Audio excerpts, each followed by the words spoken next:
pitch, day 3, number 6. Have fun.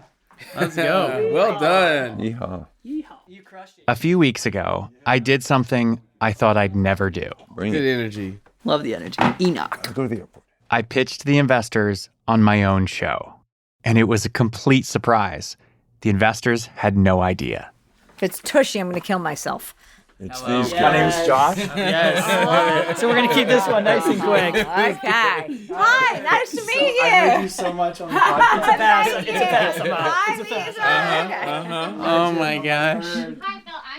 I'm Lisa. Hi, Lisa. Did you know this? Did you know this was happening? No, Oh, I did not. come on. You were in on it. No, I was about to leave. No, you have to stay. Okay, You gotta stay hi. for So do I just start whenever? Yeah, please. This is going to be good. This is going to be good. Hey, everyone. My name's Josh Muccio. I'm the host, founder, and now owner of the Pitch Podcast. I'm Lisa Muccio, and I'm the co-founder of the Pitch Podcast. Let me just pause the pitch right here. And yes, you heard that right. This is Lisa and my pitch to the investors on our show. But before you hear it, I want to tell you a story. I've been building this show with my co-founder/wife, Lisa, for years. It started in 2016 when we hosted our first big pitch event at a studio in San Francisco. We found 12 startups raising capital and convinced them to let us record their pitch in front of 5 investors. Those 12 pitches became season 1 of the pitch. We saw real investments happen in the room. I think we do a $3 million valuation and we do the whole thing. Phil, $3 million, we do the whole thing. I can't. Jillian, The company from that pitch, Fight Camp, is valued at several $100 million today. That first season opened the door for an exciting opportunity for our show. This was back in 2017, and what we did was pretty unprecedented. We sold our show to a fledgling new podcast network, Gimlet Media. The rest of this story you probably already know. We produced 8 seasons of our show with Gimlet. I'm blowing so much money on this podcast. I'm going to kill you. It's all your fault, Josh. And yeah, the investors put a lot of money in the startups on our show. Over $10 million. And then Gimlet sold to Spotify, COVID happened, we had to stop recording new pitches, and this show went on hiatus. But then, in July of this year, plot twist, we decided to buy our show back from Gimlet and take it independent. Today on the show, we tell the story of Resurrecting the Pitch, a podcast that's been dormant for over a year and a half. The last couple months, they've been amazing and super hard, but so much fun. And then later on in the show, in what will probably be the most meta thing ever, I'm going to try my hand at pitching our company, The Pitch Inc., to the investors on the pitch. And one would think that the host of the pitch would be very good at pitching. And that's exactly why I did not want to do it. Even though I've never raised from VCs before, I knew that you all would expect me to be good at it. And if I failed, I was afraid the credibility of the show would be on the line. And that was nerve-wracking as hell. But in the end, we did it anyway. And the best part, we completely winged it. All that's coming up in a hot minute.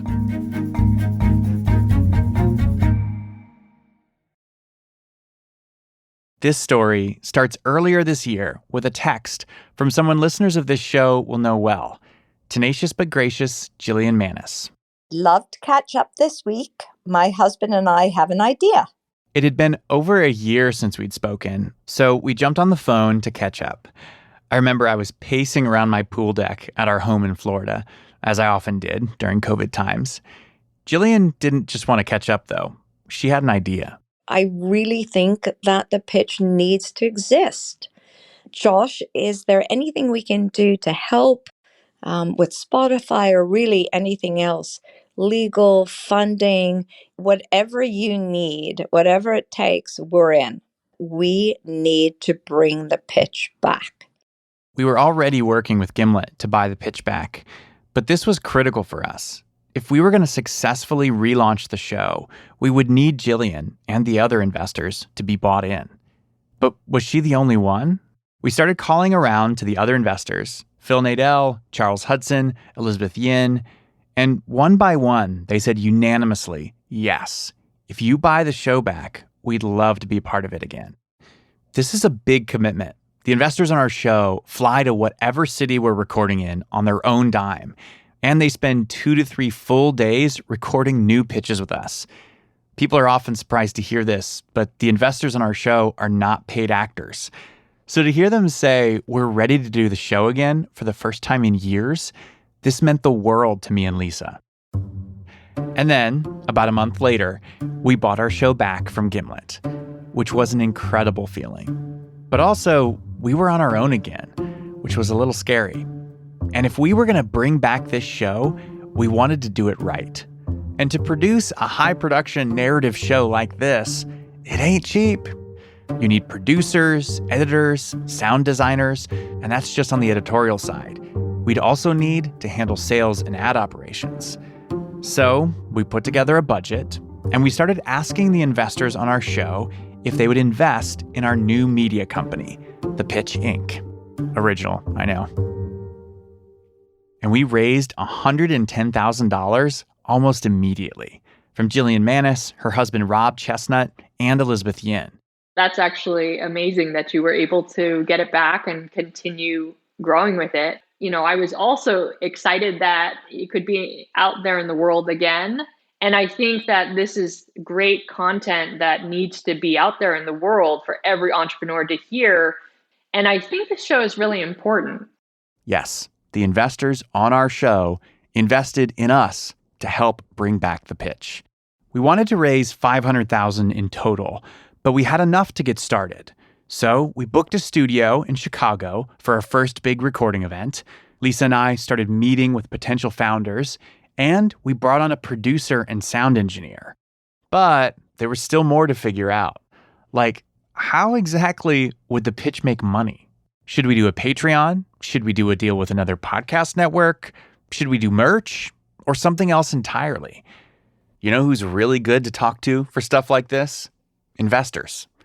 So we called up each of our current investors and got their take on things. We even brought them in on contract discussions for a new deal we were working on. And there was one particular expert we wanted to talk to, investor Charles Hudson, in part because he said he wanted to invest in the show, but also he's someone we deeply trust, and we wanted his advice on this crazy idea we had. How are you? I am doing well. How are you doing? Things have been crazy. Yeah. Very busy. We're just wrapping up our new fund. Oh, wow. We have a bajillion portfolio companies. You know. It's a lot. Well, thanks for taking the time to talk with us. Of course. Yeah. So a couple objectives. We just want to fill you in on everything that's happening at The Pitch, and also find out where you're at as far as investing in the pitch. Yeah, I need to take care of that. Yeah, I'm going to do it personally, probably not through Precursor. So okay. Yeah, we're supposed to say, wrapping up the round the next couple weeks, trying to figure out allocation through. Everybody keeps telling me to say that, and I'm like, that's what they say. Charles is going to see right through that. That is the talk. It's oftentimes it's true. Yeah. Awesome. So Charles was in. He would invest $25,000 in our media company. But while we had him, we wanted his advice on something else. Something we'd thought about years ago, but didn't seriously consider until a couple months back when I started checking in on the past founders we featured on this show. Many of those founders have gone on to build massive businesses.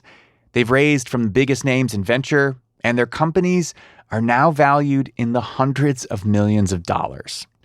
As the host of this show, I've seen the unique deal flow this show gets from all over the country and the world. We've taken that amazing deal flow and served it right up to VCs on a silver platter, and all we've done is make a little money on ads. You might be able to tell where all this is going, and this is one of the reasons we bought the show back. The Pitch is starting a fund. Wow. Nice. So what we really want to hear, or what I really want to hear is I want to hear your feedback on this. Like, are we crazy stupid?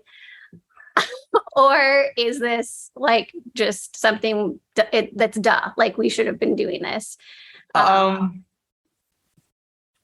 don't think it's dumb. I would tell you that it's dumb. It's definitely not dumb. Okay. I think the question is, does it? Right now, the pitch is very pure. Yeah. Like you bring people on that you find interesting, who have a good story to tell, that are like within the realm of investability. Yeah. Mm-hmm. And like some of them are great. Some of them turn to be like great investments, and some of them are just like great stories.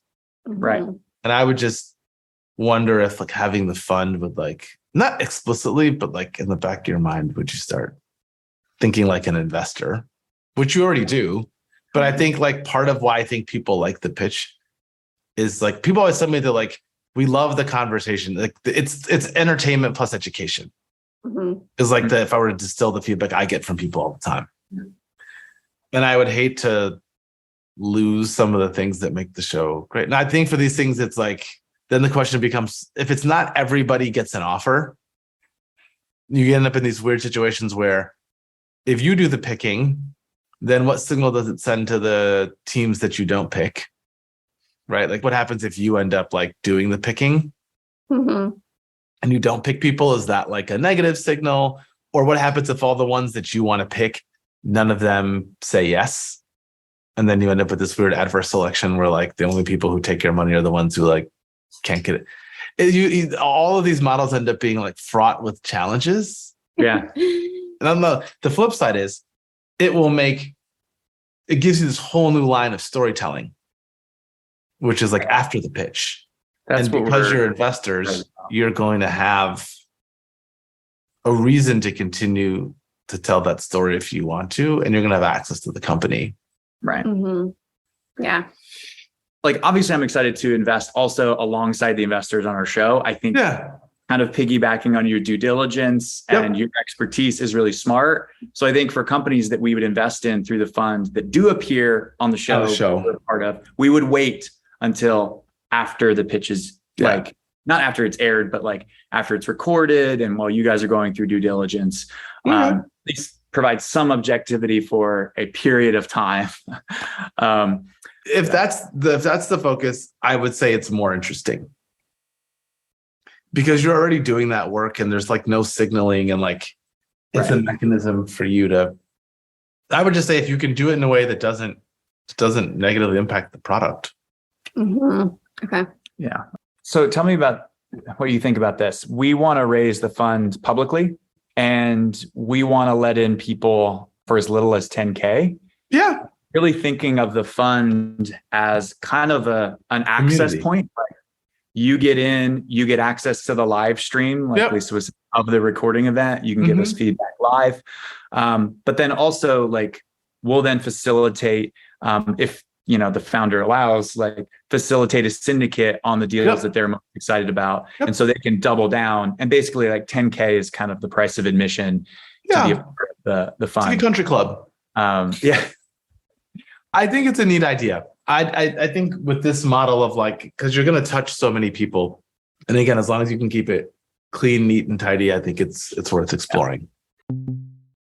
I also feel like we can kind of get out of the whole, like, we don't have to be the smartest VCs in the room. Like we're just... You very well might be. What? No. Well, no, I mean, like we're just leveraging our network of people that are smarter and better. And like our value is the storytelling we do on the show. Our value isn't necessarily all the other stuff that VCs typically provide. I can tell you, people have started venture funds with way weaker value propositions than what you've outlined. It's a good idea. Great. Okay. And do you need anything from us? No, I think I have the safe. I just have to. I've been trying to get a bunch of portfolio stuff done. I will take care of that this week. All right. Thank you, Charles. All right, you Appreciate too. you. Looking forward to seeing you at the recording event. Yep. Same. Bye. Bye. After that conversation with Charles, we knew exactly how to structure the pitch fund. The fund strategy is simple. Going forward, we will co-invest alongside the investors on our show. If they invest in a startup on the podcast, the fund will invest too. If we would have employed this simple strategy in the past, the Pitch Fund would have ownership in an outstanding portfolio of startups that rivals many of the best early-stage funds. And we were there. We found the founders, brought them in front of some of the best early-stage VCs in the world. All we had to do was cut the check. Anyways, you live and learn. But all that to say, we're starting a fund. And you need to know that because it comes up in our pitch. So, in addition to planning our first recording event, raising another $25,000 from a strategic angel investor, and negotiating a potential partnership with a podcast network, oh yeah, forgot to mention that, we've been starting this fund. It's been a little bit busy, but it all came together earlier this month at a studio in Chicago, Illinois, where for the first time since 2019, we invited founders from all over the country and abroad to come pitch the investors on our show. And not to give anything away, but the recording event was a smash hit. We had over $900,000 committed to 5 startups over the course of 3 days. You'll hear those stories on the next season of our show. But today, you'll hear Lisa and me pitch the pitch. Okay, should we cue the investor intro music? Yes, I think we should.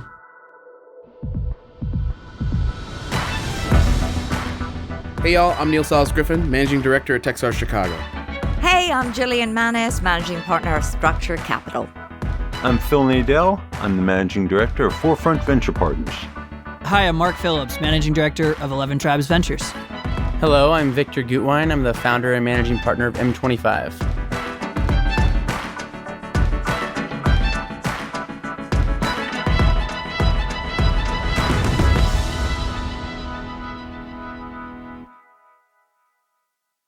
We had not intended to pitch the pitch on our own show. In fact, as I mentioned, I was actively avoiding it. But then, on our third and final day of recording, at the last possible minute, Lisa and I said screw it.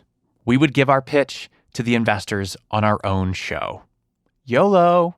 It was so last minute that you'll actually hear 2 of the investors duck out early. We had no time to prepare, which actually helped with my nerves. But then we walked in the pitch room. That's when the nerves hit. Had I really not prepared anything?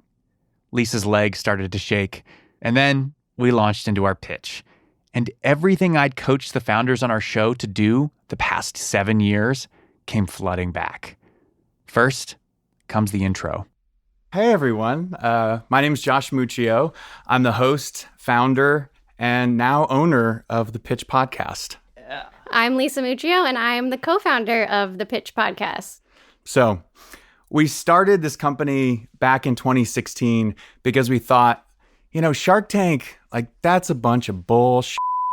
That is not how these deals get done.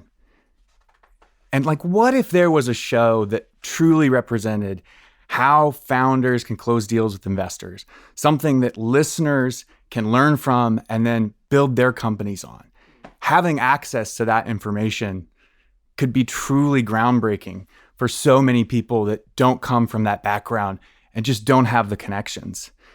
And truthfully, when we first started the show, I couldn't have told you that. I had no idea that that's what we were doing.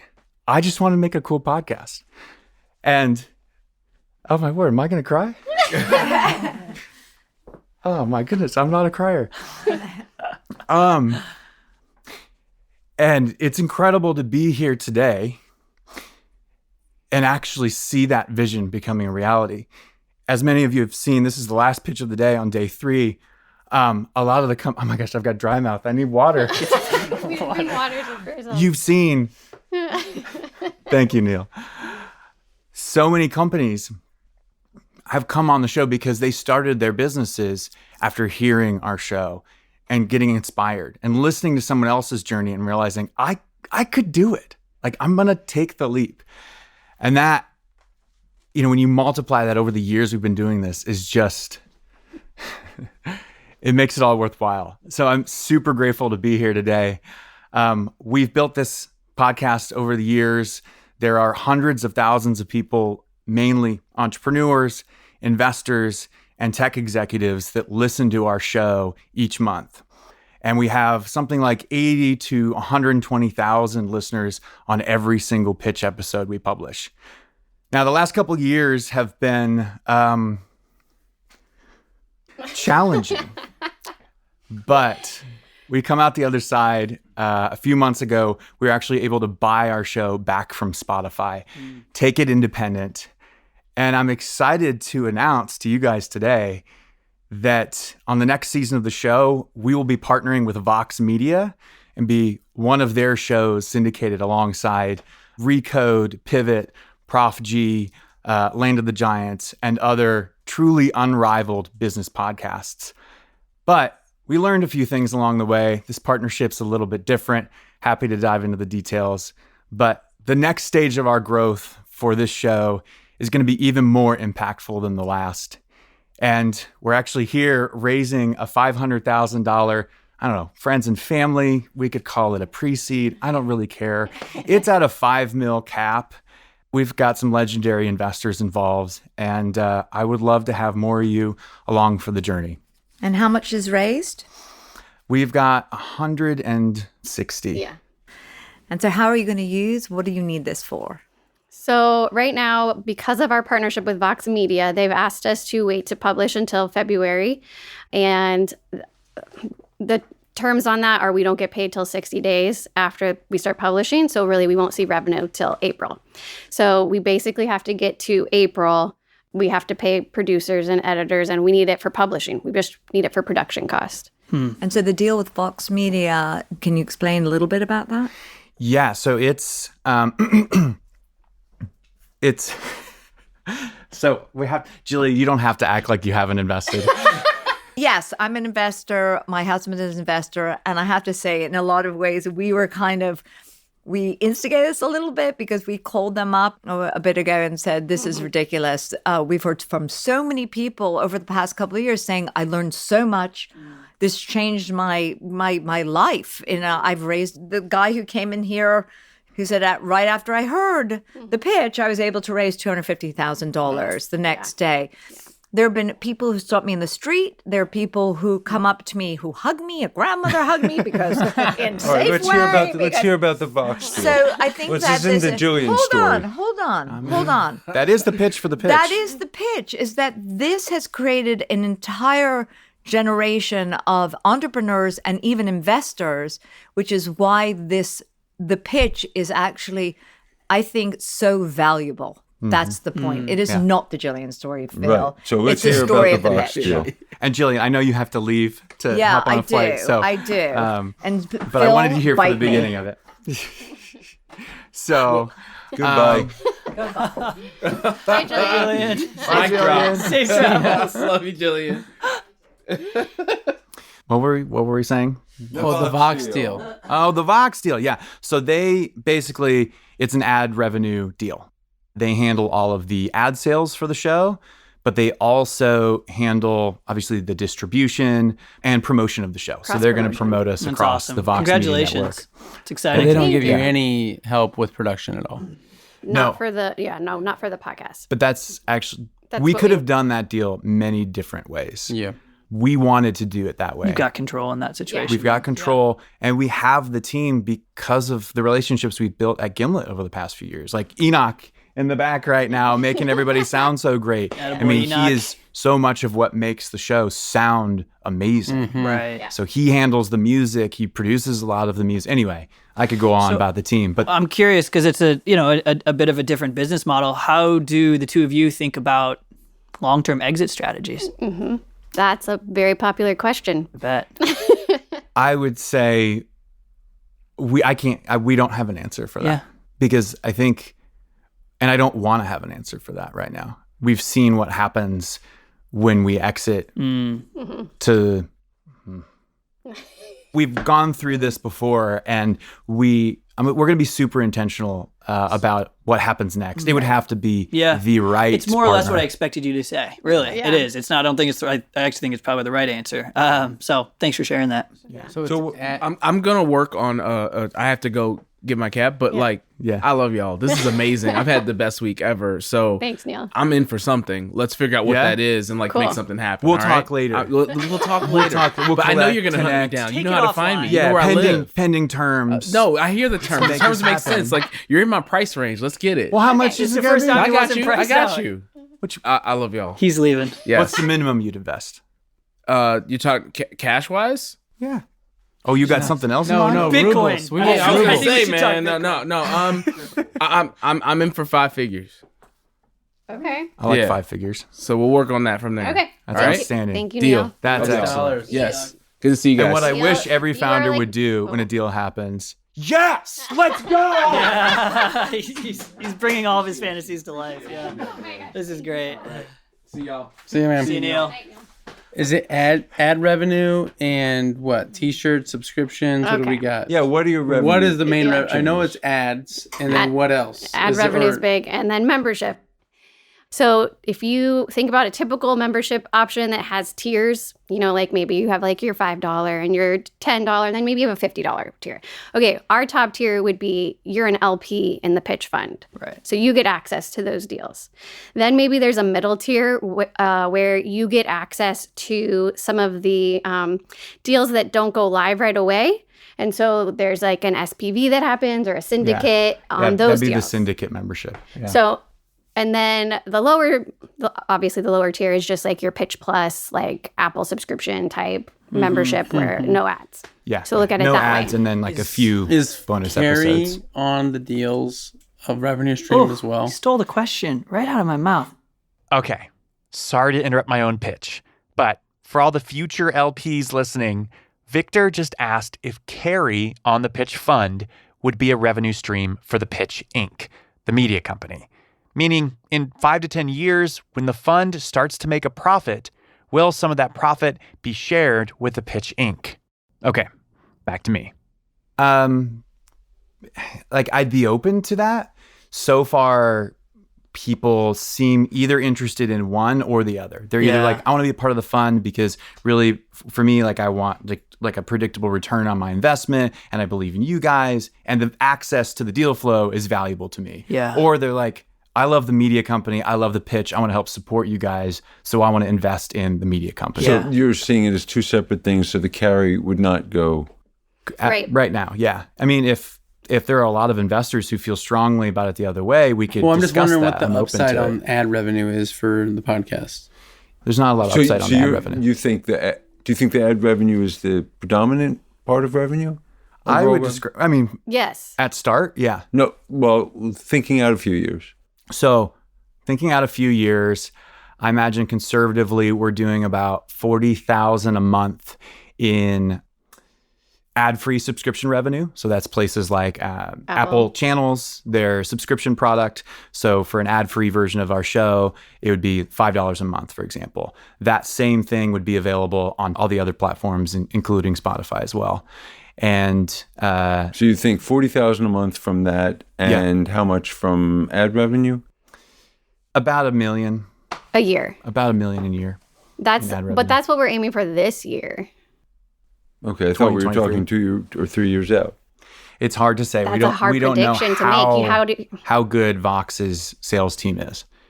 We know a little bit about what they confidently feel they can sell, and so I can confidently say I think we'll be at $1 million at least in the next few years. You said that they'll have access to the historical library? Yes. Yeah. What's the big vision? The big vision is coming up after the break.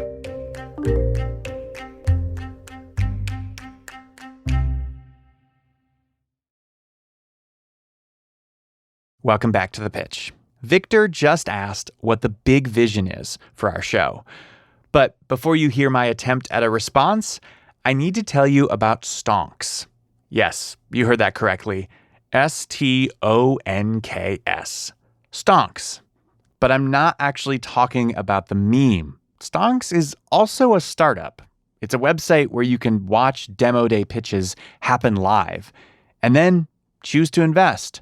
Right there on the website, you can wire the funds. Sounds like a cool idea, right? Okay, back to the pitch for the pitch. What's the big vision?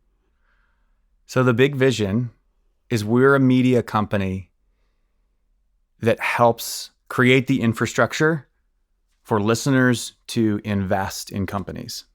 There's a million different ways that can play out, right? Right now, it's just that information. They're hearing it. They can now go pitch an investor that much more confidently. Down the line, you guys have heard of stonks, right? Mm-hmm. So stonks, what are you laughing about? He laughs. I don't have, well, like, I would say sometimes a serious venture investor doesn't think that is necessarily always the most responsible or good fiduciary, or I don't know what even the SEC will think long term of this type thing. Right. None of us would ever do a deal on I there. get invites on my calendar. Yeah, somehow they just from them, yeah. and it Spam just you. appears, and I'm like, I never opted into that. Mm-hmm. But so I don't think that's for a VC. Yeah. I think that's a bad comp. So we want to do something a little bit different from them. So what I hear the problem is, other than just the fact that real investors hate them, apparently, is that a lot of the deals or a lot of the investment that they get at demo day doesn't actually follow through. I want to say it's something like 10% actually ends up in the bank. So there's just a huge disconnect. And I've talked with a few people about this, mainly Elizabeth Yin. I just think she's super smart. So I'm going to go with her opinion, which is that she is super smart. yes. Yeah. So her thought is that the pitches are too short. Like when you hear on demo day, when somebody just goes through the slides, Right. that's a good opener. Like that's a good, oh, this is interesting. But like you're going to close the deal and get the confidence to actually wire the money in those follow-up meetings. And so the problem I think with stonks, and maybe there's more than this, but I think just fundamentally, it's that the pitch process itself, the pitch deck and the demo day process is not set up well for wiring the funds at the end of the presentation. Do you know what is set up well for wiring the funds at the end of the presentation? The pitch podcast. The pitch podcast. How'd you know? Because you have a team of experts who are listening in, vetting the companies, providing that expertise that you can't necessarily have just listening to a one-way conversation from a founder telling you about their business. So you get that comfortability that you need. Potentially, if you're interested in investing, you can get that confidence to actually wire the funds. Because you're getting people in real time, you're allowing others to participate and be a part of that journey. And then I see your point, they can then make the decision for themselves. Yeah. I mean, what we want to build essentially is the layer that allows listeners to listen to the podcast and click a link in the show description that takes them immediately to something that handles that infrastructure that will allow them to invest. Yes. Yeah. That's cool. Down the line, we'd also like that link to take them to a podcast player where they can then listen to the pitch and invest without even clicking through to the link. Wow. And then other shows that have long form audio and feature companies and want to do either equity crowdfunding or 506c type investments in companies can use that same infrastructure for their shows. Right. Because I mean, if it works for our show, long form, introducing experts, like it should work for other media brands that have influence. So would you still be using like the Angel List or whatever backend, or do you hope to build your own? I think I would like to partner with someone first, like prove it out. Like just I want to just be able to give people a link on an episode of our show. I mean, we have so many people listed. Like if we can just get the infrastructure to set up that page where they could decide to invest, we can test this out without having to develop the platform ourselves. The other question in my mind is when you go from being this pure discovery and curiosity and kind of part entertainment, part serious investing, to then trying to drive, if your revenue model is more based on having compelling things to invest in, it may shift who you would bring on. It may shift. You have to curate a lot more for like these investors might actually invest in these types of companies. Like it does. I feel like it might even push, like you have an ad and then you're like, and make sure to like be excited to invest in this company. Like you might push the investing side. That might get on like, you have to a lot of regulations on that, because right now you can be like, this is an investment advice. And then basically eventually this is investment advice, So I just think there's probably a lot of like it's gonna probably tilt the flavor of the show. Yeah, that's the very first thing that was on our minds. Yeah. How do we not ruin the credibility of the show and the relationship we have with our audience? We are doing a couple things in how we structure things behind the scenes to try to help. I mean, one of them is if we're investing through the fund, for example, we're not investing until after they're brought in front of the show and terms are negotiated with you guys. And there's a lot of reasons why that works actually better for the fund. It allows us to see the relationship, see how these founders handle pressure. And it's like a delay tactic that allows us to get in the same round and not make a decision right away while we watch the founder. Yeah. Anyway, but I think going back to the show, it allows us to just be a little bit more independent throughout so much of the process. But then also, if you listen to me and you understand our sensibilities on the show, I don't like to push anything. Like, I am here to be as neutral as possible. And even though I guess our incentives could change, I'm just so passionate about this audience and what we're doing. And we're more passionate about it than we've ever been because of what we had to go through the past few years. And so I think everything comes back to our core vision, which is enabling, actually, what is our core vision? It's empowering the next generation of entrepreneurs. And I think connecting capital to those entrepreneurs and helping that connection happen in more seamless ways and more standardized ways where there are less pitfalls is that all aligns in that mission. And so I wish I could say anything other than just trust me, but I think listeners of our show will hear that and say, yeah, I do trust that you're not going to screw it up. Mm-hmm. Yeah. Look, I've been a part of the show for a long time, and I'm passionate about it. I'm a big believer in it, and especially a big believer in the two of you. And I feel like over the last couple of years, Josh, you and I talking, I feel like I've hopefully helped you think about other revenue channels. And, I feel like I'm hearing you echo back some of the things that I've shared with you or some of the ideas. Absolutely. And so I'm happy to hear that. And I think that's so smart because I don't think that relying on ad sales exclusively is a good idea.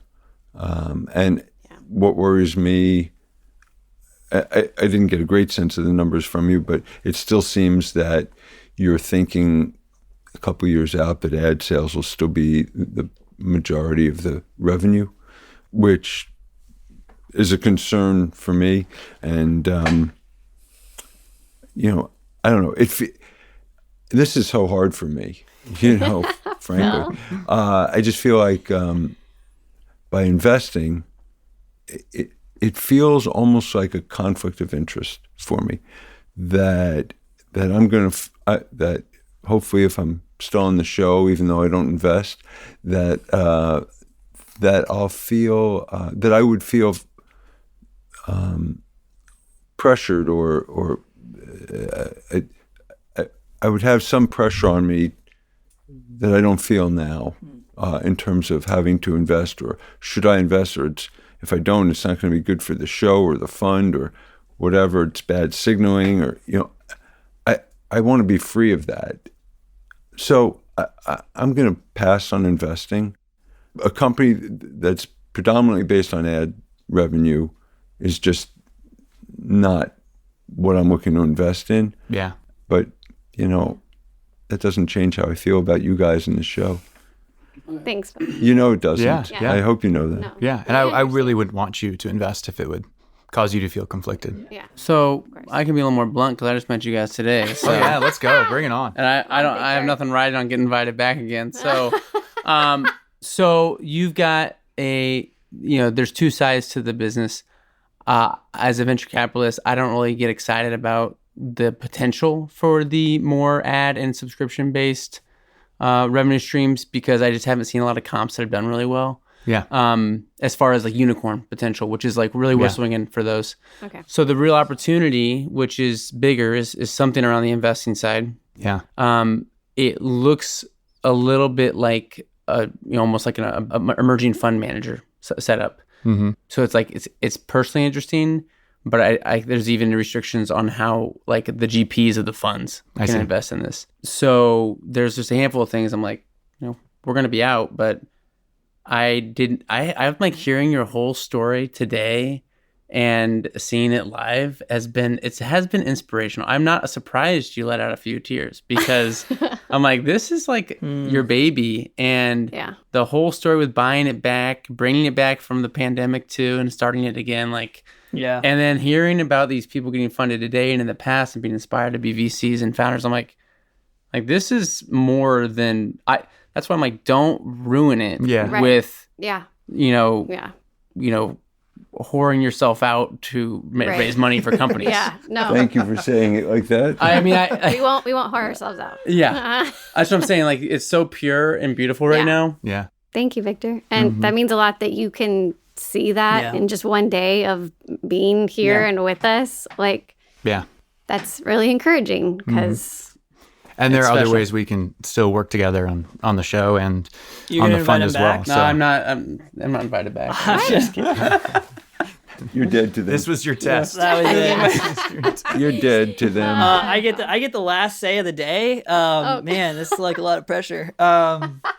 So this has been such a fun. I've listened to it before. I've heard your voice an awful lot. So you're exactly who I thought you were going to be. So it's been perfect. In the best ways. What does that mean? Okay. In the best ways. I thought I disappointed you. Well, wait. So for listeners, you have to tell the story. They're not going to have any idea what you're talking about. What story? That I was here? We just met yesterday. Oh yeah, okay. For on the Twitter. Listeners. So I really like the show. I launched my fund, quit my job 3 years ago to launch my fund. Launched it 18 months ago. And listening to the pitch was a part of that process for me. Right? That's amazing. It is amazing. And just like learning and observing, and it's been huge. And so I hired an analyst, and the first thing I told her to do was to listen to the pitch. So shout out to Christina. And so I had listened to Josh's sort of like 5-minute, like, we're back thing, I don't know, a few months ago. Yeah. You shared your email. I meant to email you, but I was on the road and I forgot. And then on Wednesday, Matt Conwell posted a picture. I was like, oh my gosh, there's Josh. Here's the whole crew. So I sent you a message on Twitter. And then yesterday morning or yesterday afternoon, you messaged me back. And all I saw in the message line on Twitter was like, Mark, call me here's my number. And I really thought he was spamming me.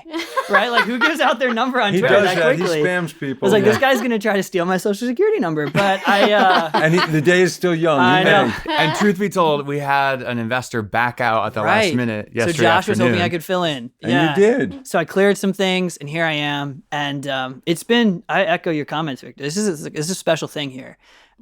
We had just an amazing conversation over lunch with the two of you as well. I loved hearing those stories and just your vision for this whole thing. It's not a fit for our fund, just from a media company perspective, ad revenue. So it's a pass from the fund, but I would like to invest personally. That'd be amazing. Thank you. Really, you're going to try to pin me down on a number. I'm not going to give you a number today, but I really do want to be a part of this. And making an investment personally, and it's going to be a very small number. But if you would have me, I believe in what you're doing. Thank you. I believe in the two of you, and I think stories matter. Yeah. And I think the story you have here matters, and more people will rally around that. So I'd love to support it how I can, and would love to sort that out. So That's amazing. yeah.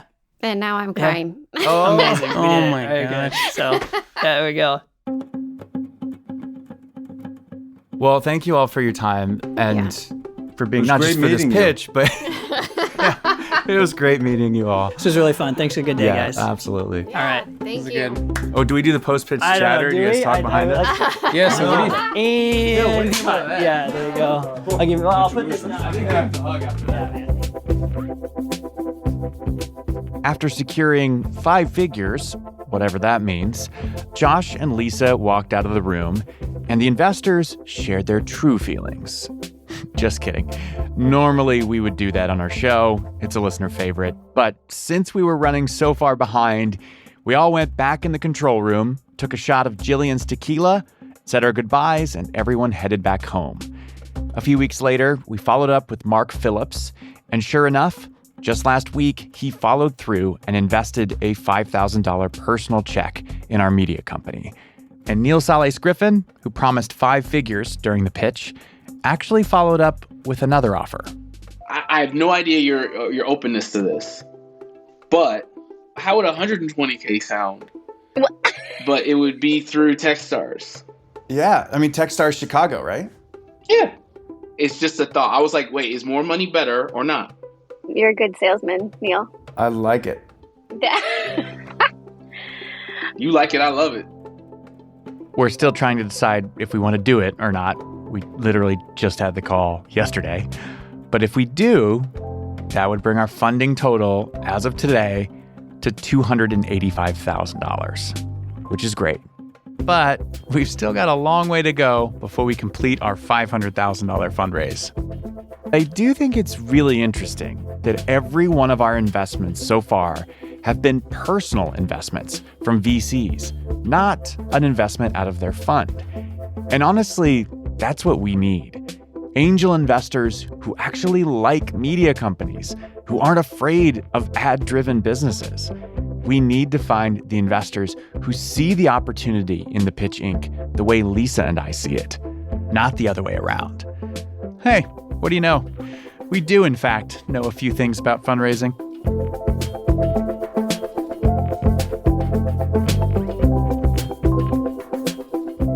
Okay, here's a reminder that no offer to invest in the Pitch Inc. is being made to or solicited from the listening audience on our show. But there is, however, an offer being made for listeners to invest in the Pitch Fund. Regulations have changed over the past few years. There's now something called a 506C classification that allows us to publicly raise a fund from accredited investors. So I'm excited to invite you, the listeners of The Pitch, to partner with us by becoming LPs in the Pitch Fund. For more info and to apply to be an LP, just go to thepitch.fund and fill out the form. That's thepitch.fund. You can also get in touch with me by email at josh@thepitch.show.